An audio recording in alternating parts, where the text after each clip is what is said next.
محترم ناظرین اور عزیز طلباء، اردو زبان کی خوبی اس کے صحیح تلفظ میں پوشیدہ ہے۔ اردو زبان کی حلاوت، اس کی چاشنی کا مزہ اس وقت ہے جب اردو کا صحیح تلفظ کیا جائے۔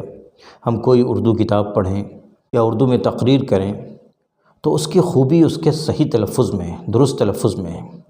بہت سے طلباء اور بہت سے لوگ اردو زبان کا صحیح تلفظ نہیں سمجھتے یا اس کی مشق نہیں ہوتی، لہٰذا جب وہ اردو بولتے ہیں تو اس میں کوئی دلچسپی نہیں ہوتی، اس میں کوئی حلاوت نہیں ہوتی۔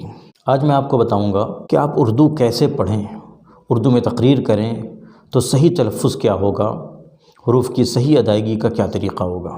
اردو میں شین قاف کی رعایت کا بڑا معاملہ ہوتا ہے کہ شین قاف درست ہونا چاہیے۔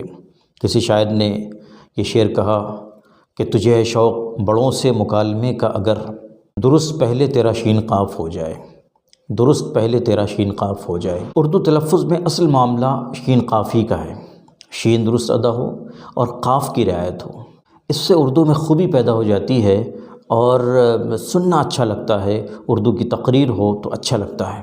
اس کے علاوہ بہت زیادہ تلفظ یا بہت زیادہ مخارج کی رعایت کرنا، عربی کی طرح مخارج کی رعایت کرنا اردو میں اس کا تصور نہیں ہے۔ مثلا سین، صاد، ثا، یہ جو حروف ہیں ان تینوں کی ایک آواز ہے۔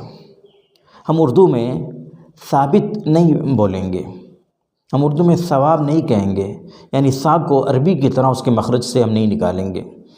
اسی طرح صاد کا یہاں پہ کوئی اردو میں کوئی خاص مخرج نہیں ہے کہ صحیح کہا جائے، بلکہ صحیح کہیں گے۔ اسی طرح ثابت کو ثابت کہیں گے، ثواب کہیں گے، ثابت شدہ کہیں گے۔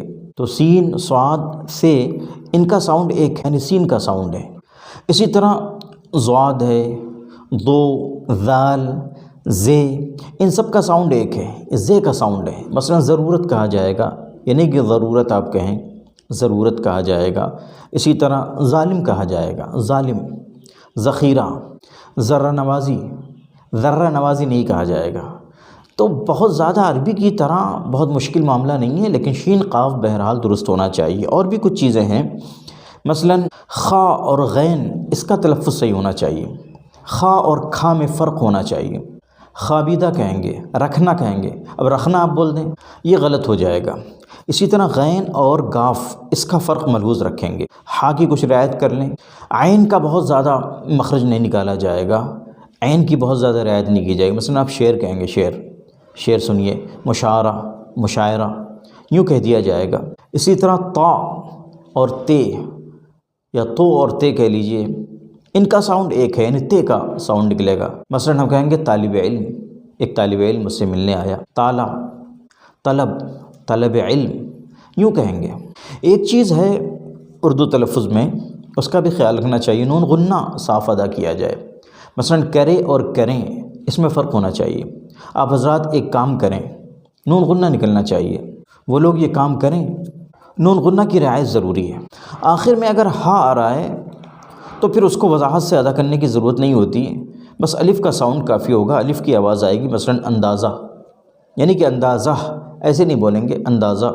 ذریعہ، بھروسہ، اس طرح کہیں گے۔ تو اس طرح اگر ہم اردو کا صحیح تلفظ کریں اور ان قواعد کی ذرا سی رعایت کر لیں، شین قاف درست کر لیں، تو انشاءاللہ ہماری جو گفتگو ہوگی اردو زبان میں یہ بہت شیریں ہوگی اور بہت معیاری ہوگی، اور لوگ ہمارے تلفظ سے، ہمارے عمدہ تلفظ سے محظوظ ہوں گے اور اردو سیکھیں گے اور اردو میں ان کی رغبت بڑھے گی۔